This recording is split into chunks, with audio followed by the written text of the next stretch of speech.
magko-concert ka pa naman? Opo, naturuan na po ako ng tama ni Miss Z. Nung una napapaos po ako, pero dahil kay Miss Z, naturuan niya ako sa tamang hugot sa diaphragm. Hindi kasi ko nawawalan daw po ba ako ng Oo, boses. at saka sa taping kasama, hamog talaga. Sabi ko, huy, singer ka, di ba? Takpan mo yan. Galing siya sa set! Ano siya talagang albalabal dito, singer ako Singer ako, sabi ni Casey. Ganyan. Tapos nakita na niya na meron na nga pong balabal yan. Okay yan.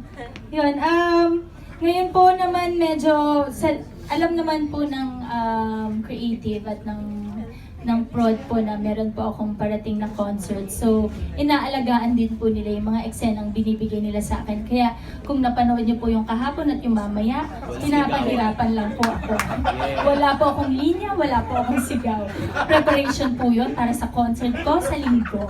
Thank you po.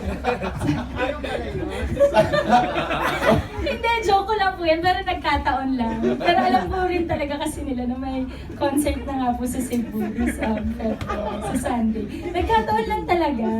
At saka, kinakausap ko si Direk Raymond, saka si Direk Nick kahapon. Direk, lalaban pa ba ako dito? May fight? Wala na po, di ba? Wala na po talaga, di ba? Tapos sabi lang, oo, kasi bugbog ka na nga. Tapos sa gilid, gawagano ako, yes! Kasi parang nga po, may boses ako sa linggo. So sa mga director na rin, dahil ang taas-taas nga ng ratings, 1 year, hindi na ba talaga kayang i-stretch kahit 1 week or 2 weeks? Talaga ba hanggang doon na lang?